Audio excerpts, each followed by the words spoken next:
حضرت ابو ہریرہ رضی اللہ تعالیٰ عنہ جب بھی ہاتھ اٹھاتے تھے تو یہ دعا کرتے تھے، اللہم اغفر لأبی ہریرہ ولأمی ولمن استغفر لہما، اے اللہ ابو ہریرہ کو بخش دے، حضرت ابو ہریرہ کی ماں کو بخش دے، اور قیامت تک جو ہم دونوں کے لیے بخشش کی دعا کرے اس کو بھی بخش دے۔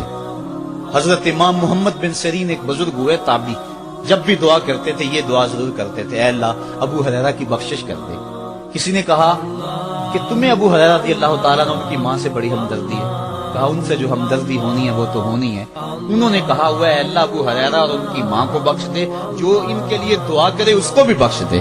تو میں دعا کر کے اپنی بخشش پکی کر رہا ہوں۔ تو والدین کے لیے دعا کرنا اللہ کی رحمت کو دعوت دینا ہے۔ تو فرمایا کہ جاؤ اویس بن عامر کو جانا اور جا کے اس کو میری امت کے لیے دعا کا کہنا۔ حضرت سیدنا عمر فاروق حضرت علی المرتضیٰ گئے، جا کے ڈھونڈا تلاش کیا، اویس بن عامر ملے، حضور کا سلام کہا، بس پھوٹ پھوٹ کے رونے لگے۔ ہاں بتاؤ میرے رسول کے لبوں پہ میرا نام کیسے آیا تھا، حضور میرا جب تذکرہ کرتے تھے کیسے کرتے تھے۔ یہ درد دیکھا تو بولے کہ کیا آپ اتنی محبت رکھتے ہیں تو پھر ملنے کیوں نہیں آئے حضور، اتنا جو پیار رکھتے ہیں تو زیارت کرنے کیوں نہیں آئے۔ تو حضرت اویس کرنی نے بات کے رخ کو بدلا، کہا تم نے میرے رسول کو دیکھا، تم نے میرے رسول کی زیارت کی ہے؟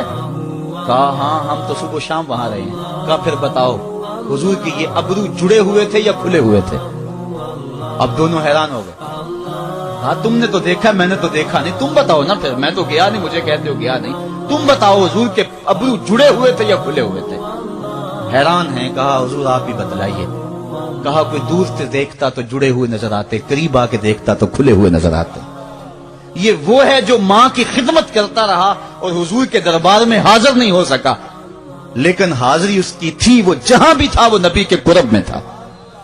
تو اس لیے ماں باپ کی خدمت اتنا بڑا وظیفہ ہے۔ حضرت بایزید بستامی کہتے ہیں میں نے حق معاف کروا لی اپنی ماں سے، کہ ماں تیرے حق ادا کروں یا اللہ کے حق ادا کروں، تو مجھے اپنے حق معاف کر دے، میں اللہ سے اپنے حق معاف کروا لیتا ہوں، اپنے اللہ کو راضی کر لیتا ہوں۔ جنگلوں میں گھومتے رہے، 12 سال بیت گئے، ایک دن دوبارہ آئے، بستان کی سمت سے گزرے، خیال آیا چلو ماں کو سلام کر جاؤں۔ تہجد کا وقت تھا، رات کا وقت تھا، دروازے پہ کھڑے رہ گئے کہ میری ماں سوئی ہوگی، میں نے کبھی کوئی خدمت نہیں کی ماں کی، تو اب اٹھا کے تکلیف کیوں دوں؟ ساری رات کھڑے رہے۔ جب تہجد کا ماں وقت گزرا تو نالی سے پانی آیا، سمجھ گئے کہ میری ماں تہجد کے لیے اٹھی ہے، دروازے کے قریب ہو گئے۔ ماں نے ہاتھ اٹھا لیا، اے اللہ میرا بیٹا بایزید تیری طلب میں نکلا ہوا ہے، میں نے اسے اپنے حق معاف کر دیے، تو اس کو اپنا وصال عطا کر دے۔